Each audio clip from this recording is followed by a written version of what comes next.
Friends, আজকে কলকাতার অতি পুরনো বিখ্যাত কেবিন নিরঞ্জনাগারের বিখ্যাত একটা ডিশ তোমাদের সাথে শেয়ার করব। শ্বেতপাথরের টেবিলের ওপর হাতের কনুই রেখে ছুরি কাঁটা দিয়ে খাওয়ার মতন যে পদটা বিশেষ মাইনে রাখে সেটি হচ্ছে ডিমের ডেভিল। আজকে আমি তোমাদের সাথে ডিমের ডেভিলের একটা দারুণ রেসিপি শেয়ার করব। আলুর চপের দোকানগুলোতে ডিমের ভেতরে আলুর পুর ভরে যে জিনিসটা বানিয়ে দেয় সেটা হচ্ছে ডিমের চপ। ডিমের ডেভিলটা একদমই আলাদা। আর বিলেতে ডিম সেদ্ধ করে কুসুমটা বার করে তার সাথে সামান্য কিছু মশলা মিশিয়ে আবার সেটাকে ডিমের ভেতরে পুরে চপ বানিয়ে দেয়, তার নাম ডেভিল এগ। তবে সেখানকার রেসিপি আর আমাদের কলকাতা ডিমের ডেভিলের মধ্যে তফাৎ অনেক।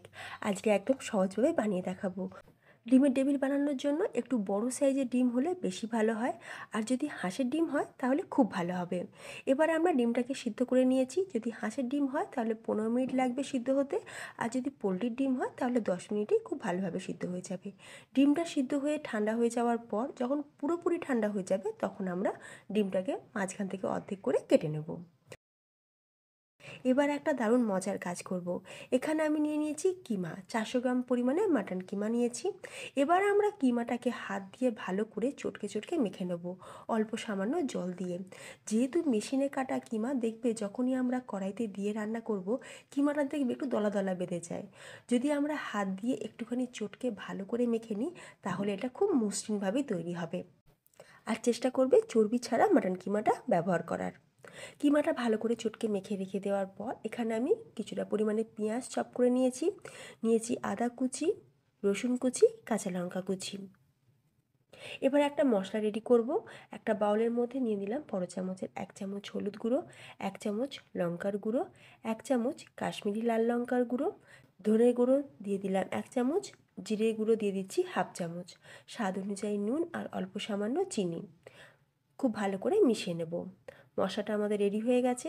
এবার চলে যাব সরাসরি রান্নাতে। গ্যাসের ওপর কড়াই বসিয়ে দিয়ে দিলাম সর্ষের তেল। তেলটা খুব ভালো করে গরম হয়ে যাওয়ার পর প্রথমেই দিয়ে দিচ্ছি তেজপাতা। 4টে তেজপাতা দিয়ে দিলাম তেলের মধ্যে। এরপর কেটে রাখা পেঁয়াজটা দিয়ে দেবো। এখানে আমি 5টা মিডিয়াম সাইজের পেঁয়াজ এইভাবে চপ করে নিয়েছিলাম। প্রথমে তেলের মধ্যে পেঁয়াজটাকে দিয়ে হালকা ব্রাউন করে ভেজে নেব। পেঁয়াজটাকে দিয়ে 2 থেকে 3 মিনিট একটু ভালো করে ভেজে নেওয়ার পর এরই মধ্যে দিয়ে দিচ্ছি কুচনো আদা। বাকি জিনিসগুলো আমি এখন দেব না। আদাটাকে দিয়ে 30 সেকেন্ড একটু ভাজা ভাজা করে নিলাম। আদা খুব বেশি ভাজা হয়ে গেলে আবার তিতো হয়ে যাবে। আদা আর পেঁয়াজটাকে একটু সটে করে নেওয়ার পর এরই মধ্যে দিয়ে দিলাম মাটন কিমা।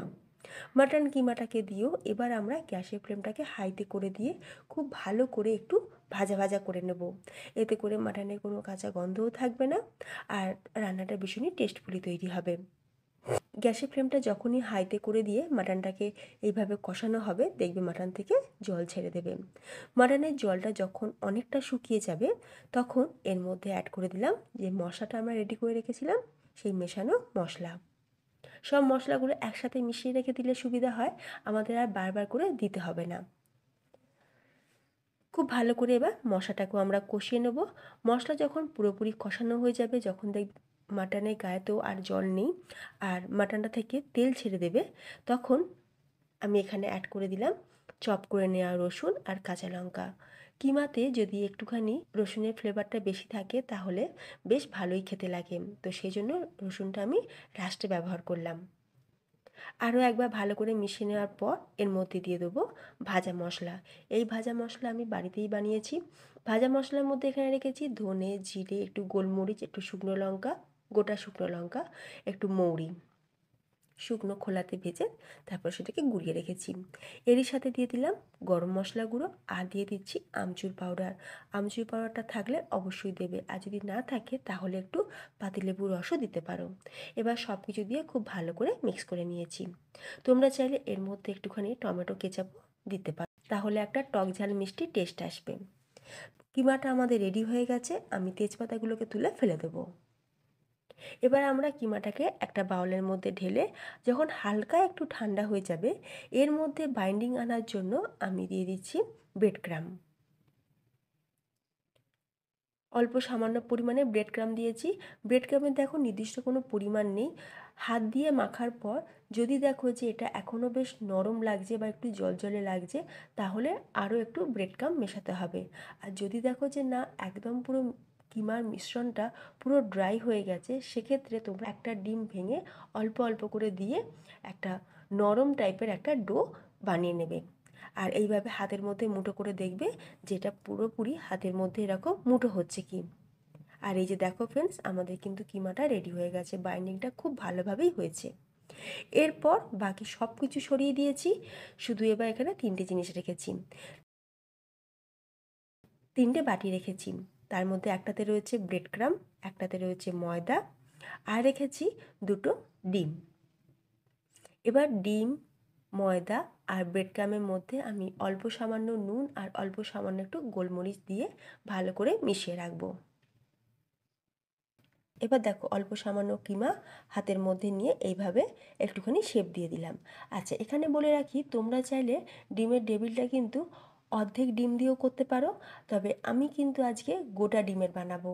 খেতে যেমন টেস্টি লাগবে তেমনি সাইজেও হবে একদম বিগ সাইজ, যাকে বলা হয় ডেভিল। আর ডেভিল মানেই হচ্ছে কিন্তু বৃহৎ আকৃতির, তাই ডিমের ডেভিল আজ আমি একদম গোটা গোটা ডিম দিয়েই বানাচ্ছি। কিভাবে বানাচ্ছি তোমরা ভিডিওটা খুব ভালো করে দেখতে থাকো। ডিমের মাঝখানে পুরটাকে দিয়ে এইভাবে ডিমটাকে আটকে দিলাম। তারপরে আবারও আমি হাতের মধ্যে কিছুটা পুর নিয়ে এবার এই পুরের কম্বলের মধ্যে ডিমটাকে ভালো করে জড়িয়ে নেব। যে জায়গাটা ফাঁকা দেখবে সেই জায়গাটা পুর দিয়ে কভার করে দেবে। এই যে এই জায়গাটা ফাঁকা রয়েছে, তো আমি পুর দিয়ে এই জায়গাটাও কভার করে দিচ্ছি। আর তারপরে সুন্দর করে একটা ডিমের মতন করে শেপ দেবো। ফ্রেন্ডস, তোমাদের কাছে একটা ছোট্ট রিকোয়েস্ট, রেসিপি থেকে ভালো লাগলে লাইক শেয়ার করতে ভুলো না। আর চ্যানেলে যদি নতুন বন্ধু হয়ে থাকো তাহলে চ্যানেলটি সাবস্ক্রাইব করে পাশে থাকা বেল আইকন প্রেস করে রাখবে। তোমাদের একটা লাইক আমাকে আগে এগিয়ে নিয়ে যেতে সাহায্য করে।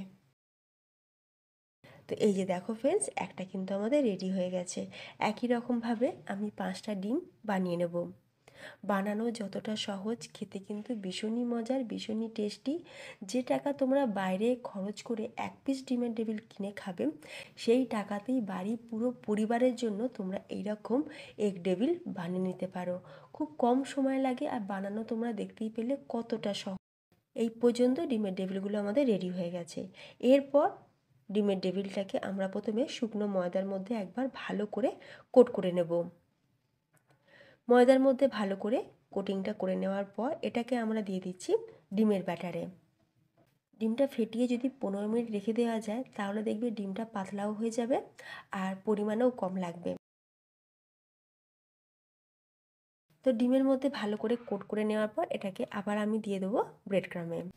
ফ্রেন্ডস, মনে রাখবে এই রকম টাইপের রান্নার ক্ষেত্রে একটা হাত কিন্তু শুকনো রাখতে হবে, আর অন্য হাতে ডিমের ব্যাটারে ডিমের ডেভিলটাকে ভালো করে মাখিয়ে নিতে হবে। তাহলে আমাদের কাজটা অনেকটা তাড়াতাড়িও হবে, সহজও হবে। খুব ভালো করে ব্রেড ক্রাম্বটা চারিদিকে মাখিয়ে নিয়েছি। আমরা এটাকে ডাবল কোটিং করব, সেই জন্য আরও একবার আমি এটাকে ডিমের ব্যাটারে ভালো করে কোট করে নিয়ে আবারও এটাকে ব্রেড ক্রামে ভালো করে কোট করে নেব। এইভাবে ডবল কোটিং করলে যেমন মুচমুচে হবে তেমনি কিন্তু খেতে অতি সুস্বাদু লাগবে। তো একই রকমভাবে আমি সব কটা রেডি করে নেব।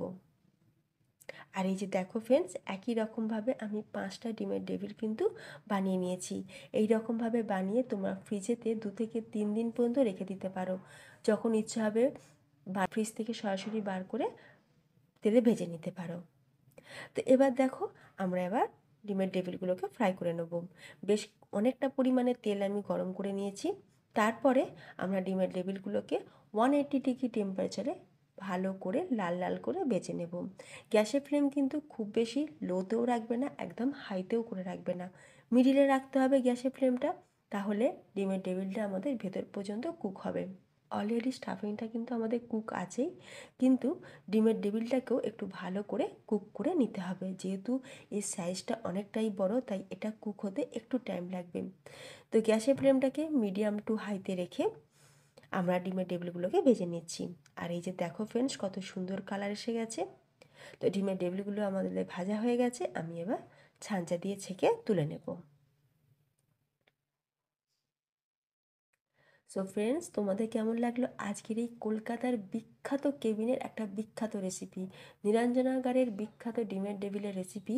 তোমাদের কেমন লাগলো অবশ্যই আমাকে কমেন্টে জানিও। রেসিপি ভালো লাগলে তোমরাও বাড়িতে এইভাবে বানিয়ে দেখো, আর বাড়িতে বানালে আমাকে কমেন্টে জানাবে তোমাদের কেমন লাগলো। এবার আমি তোমাদের আওয়াজটাও শোনাবো, তোমরা বুঝতেই পারবে যে এটা কতটা কুড়মুড়ে হয়েছে।